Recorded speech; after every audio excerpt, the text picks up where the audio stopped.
The X Zone Radio Show with Rob McConnell is largely an opinion talk show. All opinions, comments, or statements of fact expressed by Rob McConnell's guests are strictly their own and are not to be construed as those of the X Zone Radio Show or endorsed in any manner by Rob McConnell, Relmar McConnell Media Company, the X Zone Broadcast Network, its affiliated networks, stations, employees, or advertisers.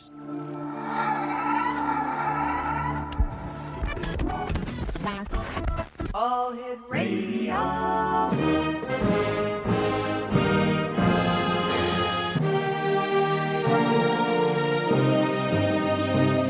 Welcome to the X Zone, a place where fact is fiction and fiction is reality.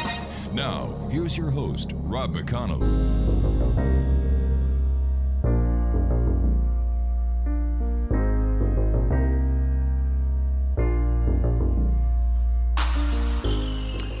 And welcome back to the X Zone, everyone. I am Rob McConnell, and for the next 4 hours, I'm your host. I'm your guide as together we cross the time-space continuum to this place that I call the X Zone.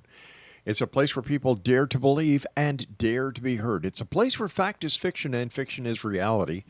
And the X Zone comes to you Monday through Friday from 10 p.m. Eastern until 2 a.m. Eastern, right here on the X Zone Broadcast Network, Talkstar Radio Network, Mutual Broadcast Network, Simul Radio, and Simul TV. Now, if you'd like to send me an email, xzone at xzoneradiotv.com, on all social media sites, Xzone Radio TV. And for all the programming we have available for you, 24/7, 367 on the X Zone Broadcast Network, just visit www.xzbn.net. My guest this hour, X Zone Nation, is Larry Falls. And Larry presently lives in Vancouver, British Columbia as a clinical sexologist and therapist working with homeless men and helping street prostitutes deal with personal issues. He is also the author of When Sex Was a Religion. His website, www.whensexwasareligion.org. Joining me now from Vancouver is Dr. Larry Falls. And Larry, welcome back to the X Zone. Great having you with us. Well, it's a great pleasure, Rob. Thank you. Larry, before we get into the meat of this this hour and talking about your book, When Sex Was a Religion, how has the COVID-19 pandemic affected the people, especially the street people and prostitutes in Vancouver? It has affected them to a certain extent because they're not getting as much help as they need. Mm-hmm. On the other hand, though, when you look at a lot of the street guys, the homeless guys, the people I work with, not many of them have acquired the virus. But on the other hand, with addiction, they have a lot of ODs. So there's more ODs than what there are the COVID virus. So based on what you know and the people that you work with, the different organizations as well as the different social agencies, has the COVID virus actually increased within the homeless people, or has the stats as far as their health remained the same? Basically, from my observation, especially looking at the poorest side of Vancouver, a lot of them, not many have been affected, just a small minority. However, there seems to be more ODs than what there are diagnosed of COVID-19. And when we're talking about the ODs in Vancouver, what are we talking about? Are we talking about heroin, fentanyl, any of the other hardcore drugs?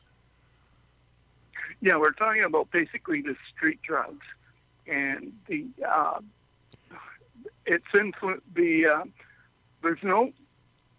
there are impurities in the street drugs itself. It's a variety of different drugs, but because of so many different chemicals sold by the pushers, it's pretty dangerous. Now, your first book is entitled When Sex Was a Religion. Now, what was your inspiration for writing that book, and when was sex a religion? I think originally you have to look at what was the origin of religion and what was the reason for having religion at all. And that way we look way back to ancient history, say the beginning of time when humanity first roamed the earth, and mysterious forces at work, such as natural disasters like earthquakes, thunder and lightning. People did not have any knowledge of science at that particular time, and they were very suspicious. And they were looking at the stars and the skies and the moon, and they were particularly occupied by what they believed as gods and spirits. And with that fear, they thought if they could placate the spirits at that time, it may bring a little bit of protection and goodwill. How long did it actually take you to write your book? It took me a little over 5 years because I went around to different countries, mostly the United States and places in Europe, as well as studying a lot of old writings, ancient books I found in used bookstores and so on and so forth. But more in particular, I looked at, studied anthropology and looking at sociology and the behavior of different cultures throughout the ages.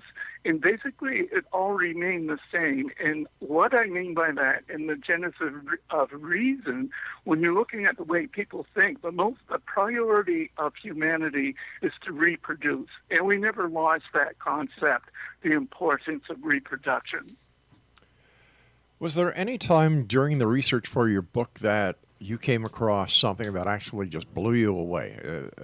Something so revolutionary that it made no sense to you why this hadn't been picked up before, written about, and spread worldwide? Yeah, I think what influenced me more than anything else was the fact that I grew up going to church, as most people have, learning about different religions, and they all had a basic theme, and that basic theme was based on Genesis and the creation of the human life and God and so on and so forth. So what I thought was, well, wait a minute, who created God? And I pursued that area, and it was very interesting because I don't want to get too much into it because a lot of people disagree. But when you're looking at creation, where we came from, where are we going, looking at the role of nature, all of those things gave me some inspiration and asked a lot of questions, trying to answer the question, why? Why are we so, interested in human sexuality? Why are we interested in religion? And what is the connection between sex and religion? Looking at it from an innocent point of view rather than coming up with all kinds of mythological ideas. In your opinion, why is sex such a taboo topic in many sociological circles? Like everybody does it, why not talk about it? Yeah, I think probably because of our inheritance from the past, Victorian era, and looking at sexuality as something that's cruel or evil, and it's only for reproduction. When you look at the oppression of women, for example, especially during the Victorian era, where they were supposed to keep their ankles covered and so on and so forth. So we've, including the way religion looked at women and how we're supposed to treat each other as using women as objects more than as equal beings. So again, we're looking at a dictatorship by men and how sexuality should be. But on the other hand, at the same time, you're looking at a lot of sexual abuse. You're looking at issues where women are not supposed to do certain things as dictated by men. So when we add that into the Bible or the Quran or in other areas, you're looking at a situation where it's not so much as what was taught, so much as what was done by those who preach the gospel. All right, here we are in the year 2020. If prostitution was to be legalized across Canada, do you think that would have a major effect on the sex trade, drug trade, and the homelessness situation? Yeah, that's a big issue for the simple reason that sexuality is always controlled. And if we don't get a grasp of it and look at the natural desires and the importance of that particular need, you're going to look at the criminal element who jumps in and takes total control and destroy people. At the moment, you're looking at, for example, gangs who form prostitution rings and having total control over the women. At the same time, you're looking at the opposition by government regulations. Now, what we need to do, from my point of view, is the fact that we need to legalize prostitution because it's not going to go away. Right. What's going to happen is that you're going to create more crime, more issues. The crime in regards to you're going to get women who's going to be totally abused. They can't go for help. Things of that nature. So we need to look at it from a realistic point of view. Now, at nighttime, when I roam around the streets, all right, we're going to have to do a bit of a cliffhanger here because I do have to take my first commercial break, Larry. So please stand by. Exonation, our guest this hour is Larry Falls. He's the author of When Sex Was Religion, and his website is www.whensexwasreligion.org. And Larry and I will be back on the other side of this break as we continue here in the X Zone from our broadcast center and studios in Crystal Beach, Ontario, Canada. I'm Rob McConnell. This is the X Zone. Don't go away.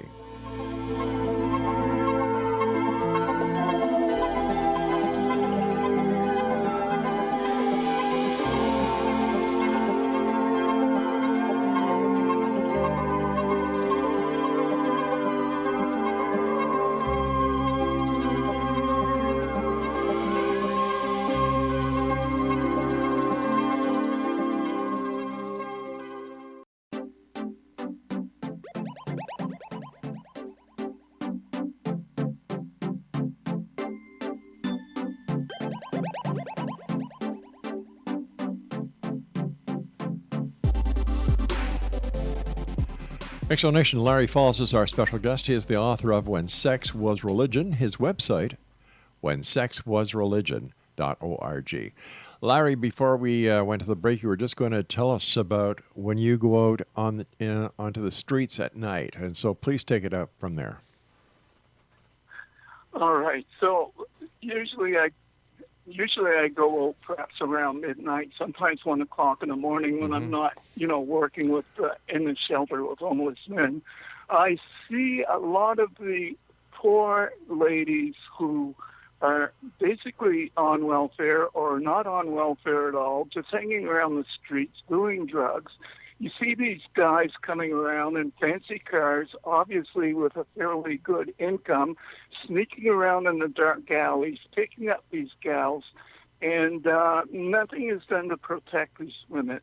So if we were to legalize it, we would not see as many issues, especially health issues and so on and so forth, that plague society today.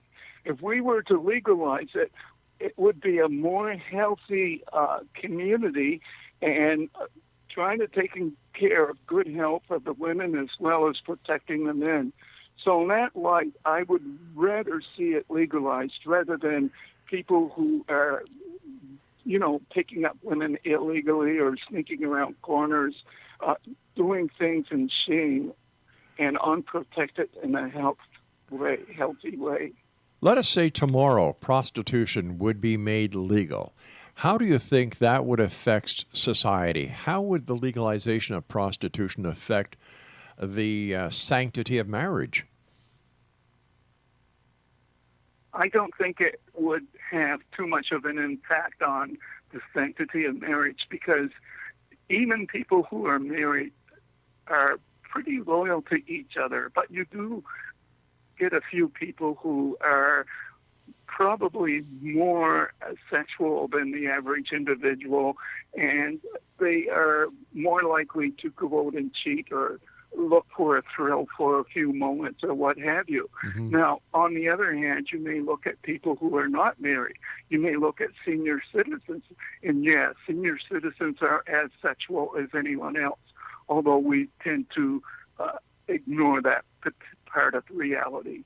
So when we're looking at something that's legalized, it's safe, it's legal, you're protected, and chances are you won't get into as many criminal elements as you do today. There seems to be a natural connection between illicit narcotic sales, the overdosing of drugs, people who use drugs, and prostitution. Would this change if prostitution was legalized? I don't think it will change the concept of illegal drugs. I think the present moment, when you're looking at illegal drugs, the biggest problem right now is fentanyl that's on the street. And these drugs are spiked with fentanyl, and it's all types of chemicals that immediately affect the body in a way that's going to cause death. It's not pure. It's all kinds of stuff in it that's going to create many problems in the human body. So if it was legalized, you might be able to have greater control over drug abuse as well as human sexuality. At the present time, we do have a place where people can go and inject in a safe way, but at the same time, some of those drugs may also be laced with other things as well. So again, we're looking at something that's not only illegal, but it's not really controlled as it should be to ensure there's going to be safety on the street for everyone.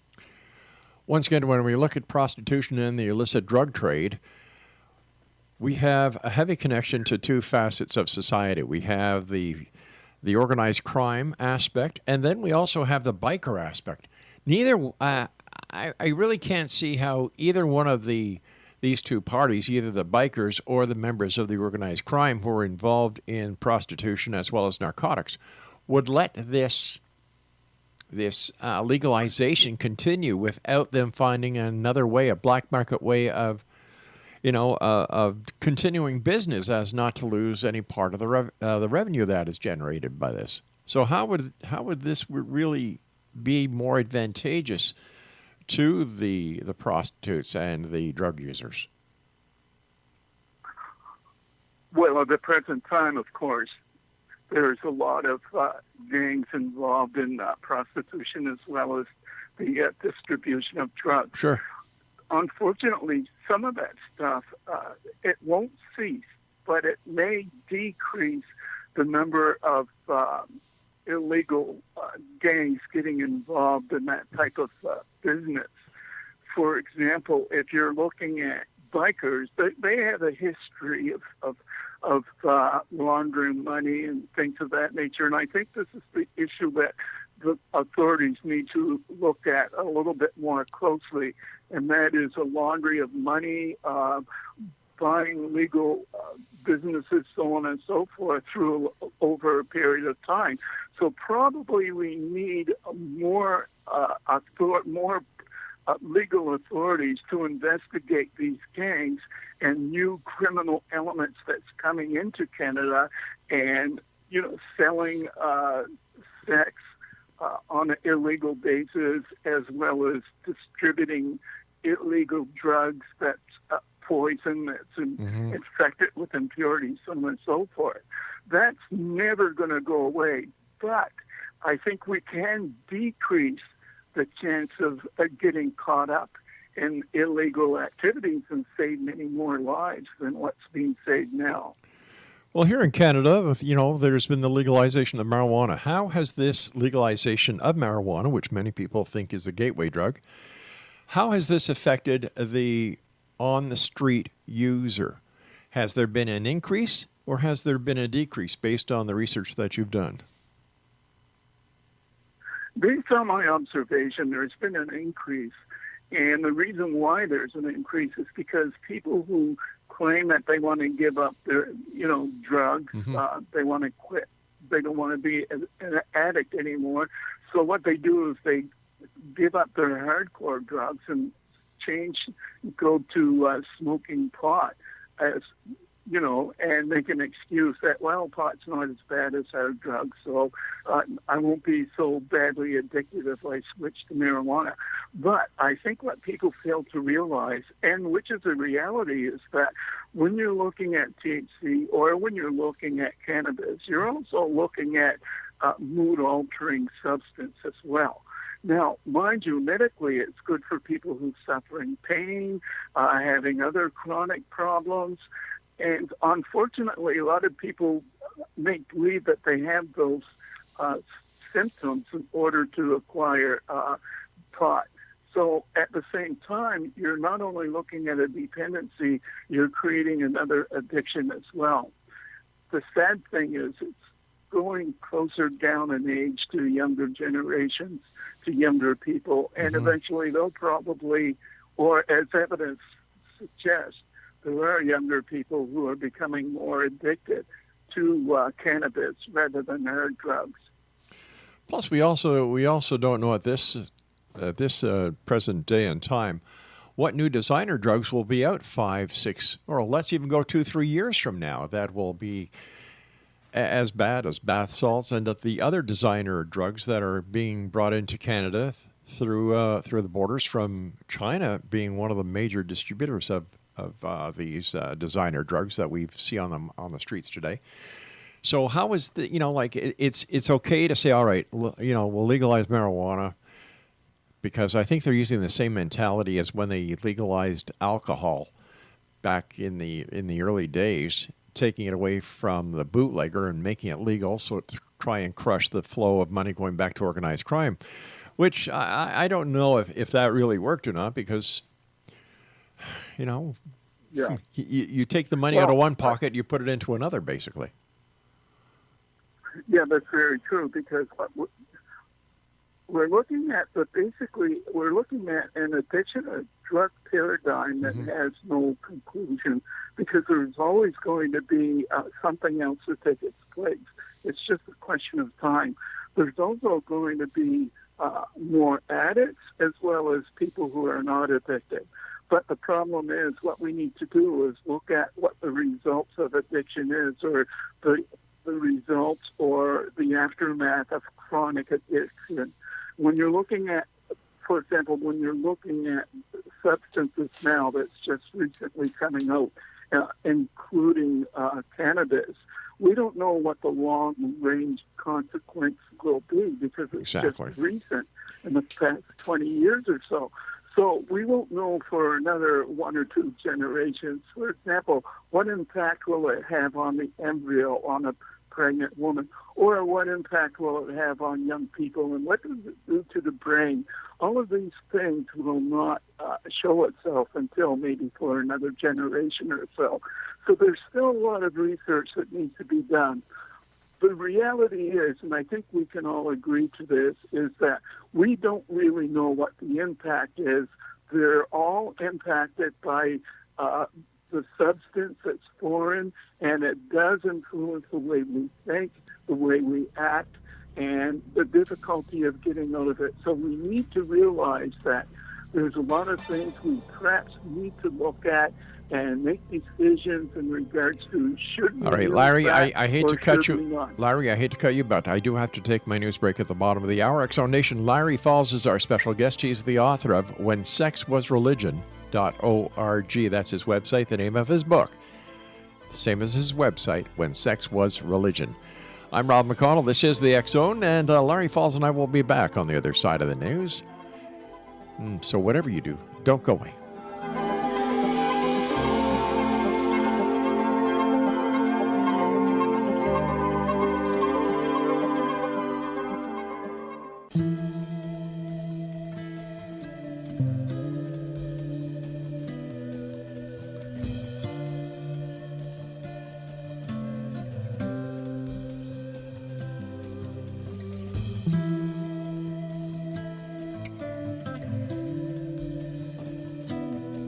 Welcome back, everyone. This is the X-Zone. I am Rob McConnell. Larry Falls is my special guest of this hour. He's the author of When Sex Was Religion, and his website is whensexwasreligion.org. Larry, we started to talk about the results of chronic addiction. Can we get into that? Because I'm sure that the majority of our listeners have no idea how devastating chronic addiction can be. It can be very devastating because people lose their jobs. They lose the ability to pay their rent. They're unable to come up with constructive ideas on how to take care of their life. So again, you get a lot of homeless people who are basically addicted. Now, it doesn't mean everybody who's homeless are addicted, Right. but a vast majority are. And that has an influence on their motivation to get work. In fact, they're incapable of working because they are so addicted. That desire to do drugs has a tendency to take control over the whole spirit of the individual. So it's very destructive in that way. You know, you get, thank goodness for the medical organization who's trying to help people overcome their addictions by supplying them with needed medication so that they can go through the day in order to function as well as perhaps finding a decent job. But it's getting worse and worse. And the reason why it's getting worse is because of the drug use itself coming from probably families that are basically dysfunctional or coming from countries where they've had difficult situations functioning. They come to Canada because they're hoping for a new and better life, and with them they're carrying issues that needs to be addressed as well. So you're getting a combination of people coming in from other places, including across Canada. I'm not picking on immigrants because our own people in this country have major problems. Some of it's even worse than those who are coming in. But when you put it all together, it's adding to a society that needs to look more carefully on what we need to do in order to help the citizens. A number of people... At the same... Go ahead, Larry. I'm Yeah, sorry. sorry. Go ahead, sir. I was thinking at the same time the government needs to do more work and looking at what the needs of the communities are and come up with better ideas and treating those who are in need. And I mainly mean not just only people with addiction issues, but also with mental health issues.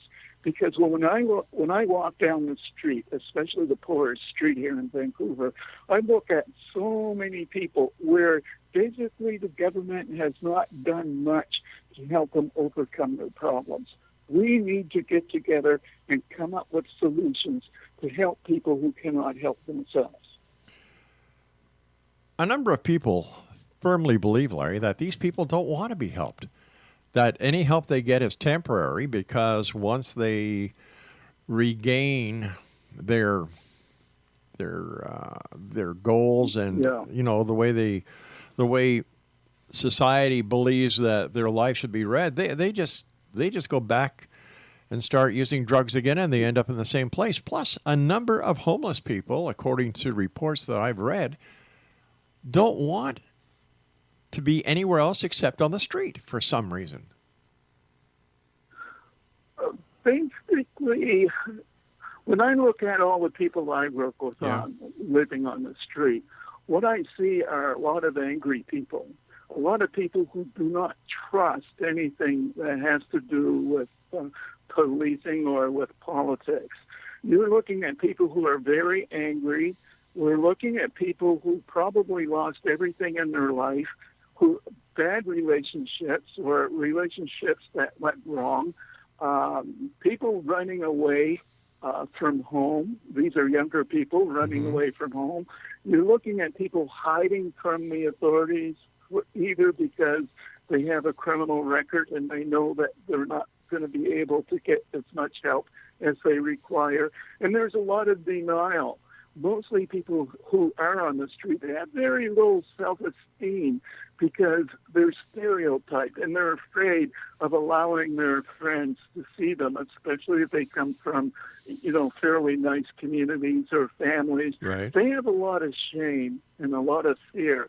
And we need to recognize the fact that these are human beings, and what they need is a little more understanding, a little bit more compassion. And perhaps with attitudes like that, we might be able to reach out, and we might be able to create a little bit more respect, getting respect from them and showing a little bit more respect to them as well. With that, I think we might be able to do something. But unfortunately, nowadays, there's a lot of stereotyping going around, as well as racism and all sorts of other prejudices that keeps people confined to no-win situation. So in general, I think we all need education. Every single person in the community, we all need understanding in regards to the causes of addiction and what we can do to help people overcome helplessness, and to reach out with a helping hand and help them overcome their problems that they have. It's not because they distrust or they don't want to.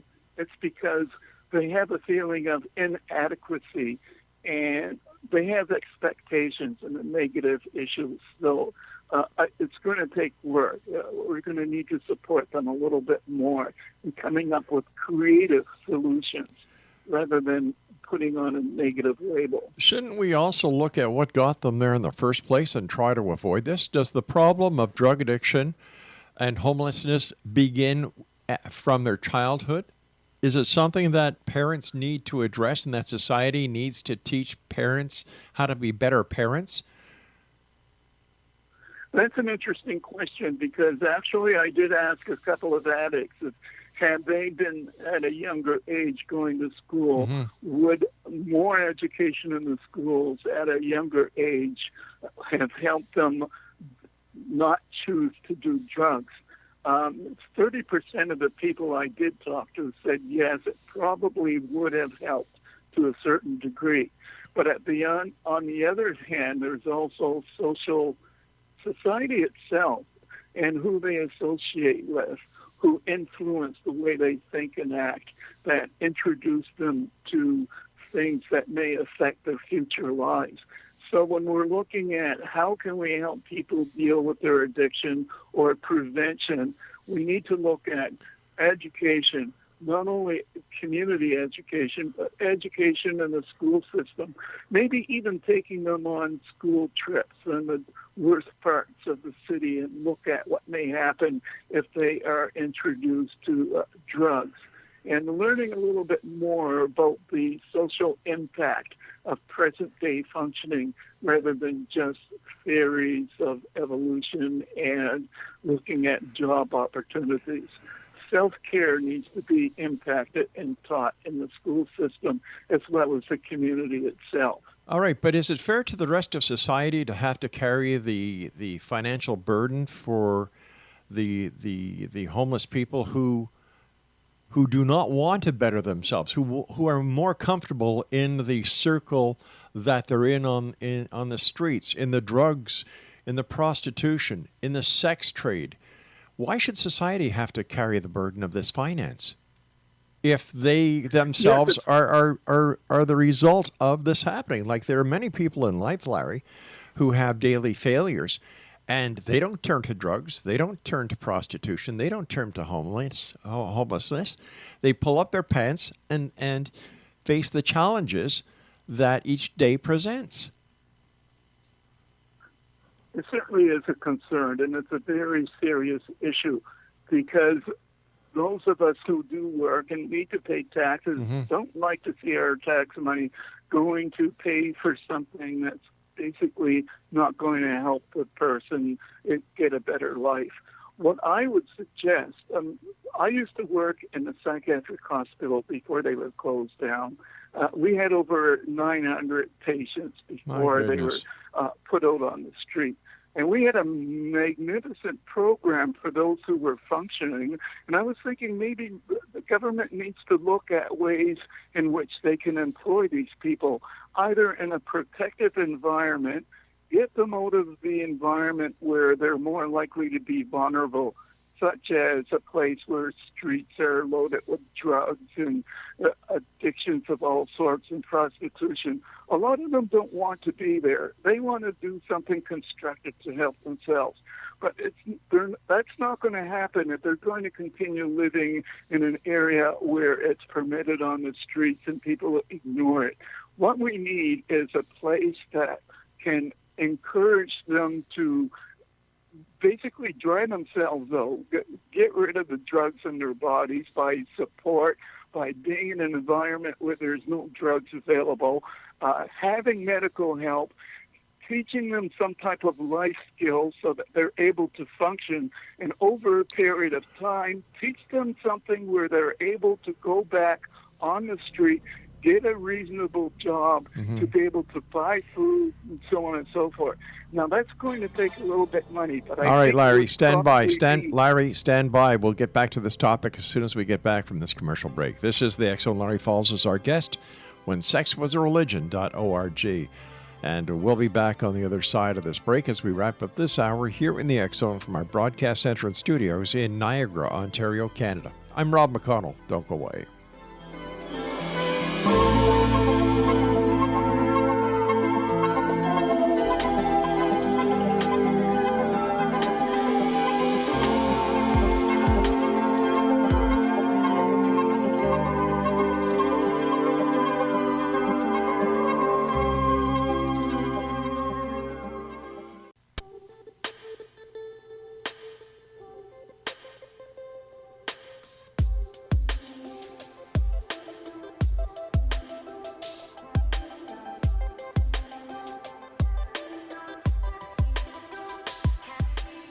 Larry Falls is our special guest this hour, X-Zone Nation. His website is whensexwasreligion.org.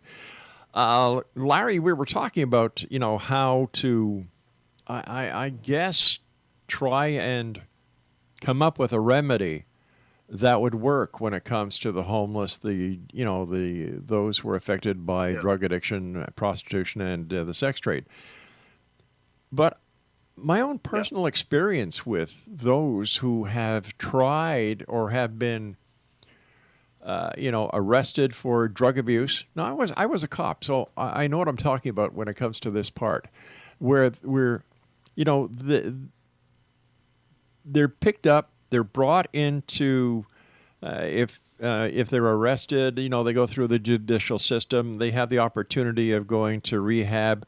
And once they're out of rehab, the cycle starts all over again, and our judicial system today is like a turnstile, in, out, in, out, in, out. And now with the moronic governments who are defunding police departments and the moronic members of society who are saying, disband police, how is this going to affect the enforcement of laws as well as the protective interests in society that law enforcement was mandated to take care of? Yeah, that's a very difficult issue. Number one, I think people need to realize that we definitely need a police force. I would hate to think we live in a country with vigilante gangs going around, causing havoc.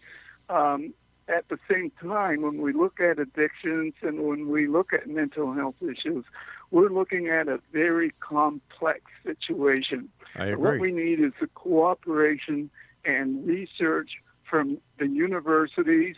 We need more help from the governments to look into this and the best way of dealing with such issues. And sending them to court and sending them to jail is not helping.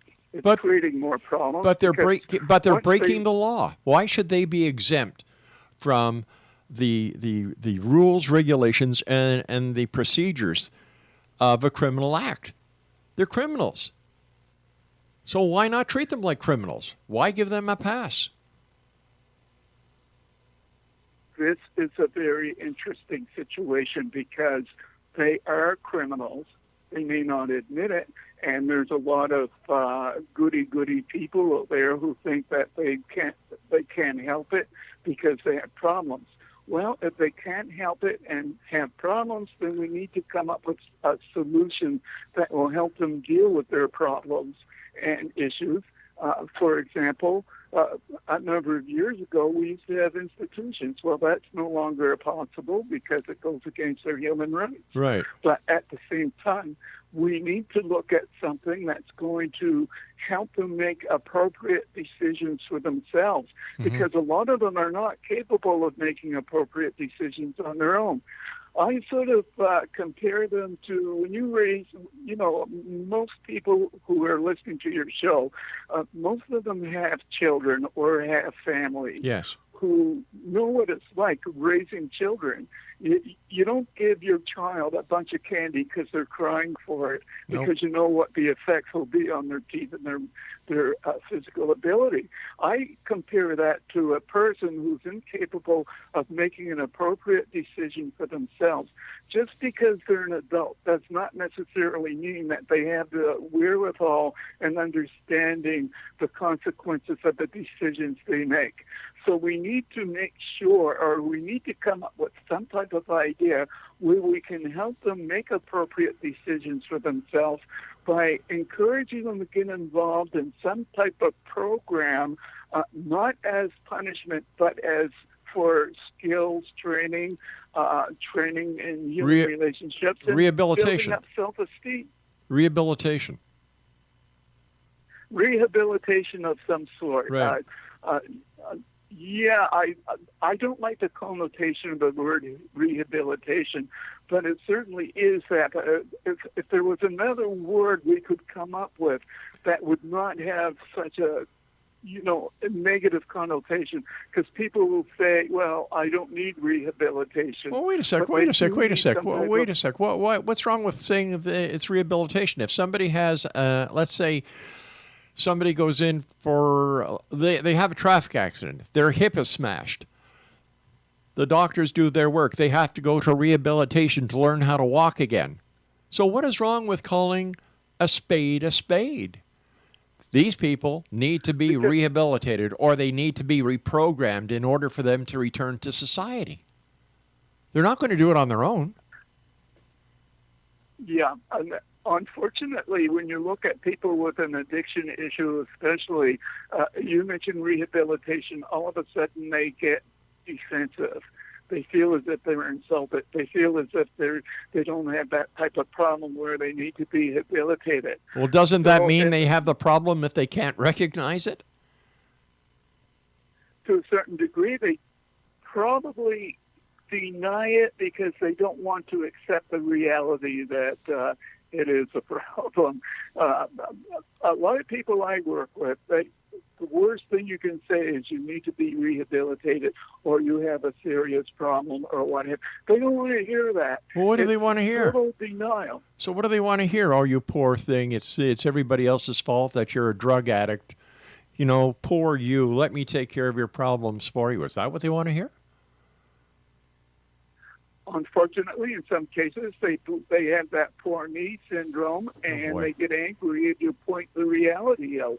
So how do you break that reality to them without actually insulting them? Well, maybe if society wouldn't kiss their butts and actually hold them accountable for what they're doing, it would be a lot different. Like you said, everybody's got so many rights these days that what it is actually doing, it is being more of a problem to those who need the help of a society that has rules and regulations in order to help these people.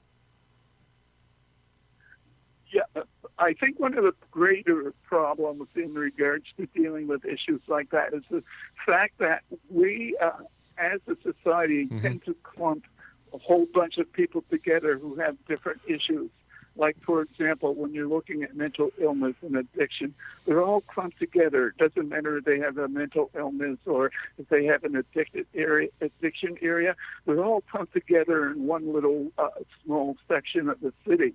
Now, for starters, we need to separate that and look at the fact that you're looking at two groups of people with different needs, with different attitudes, and different ways of dealing with them. We need to do that. We need to divide it up and critically analyze what's really the problem here and to come up with some type of solution.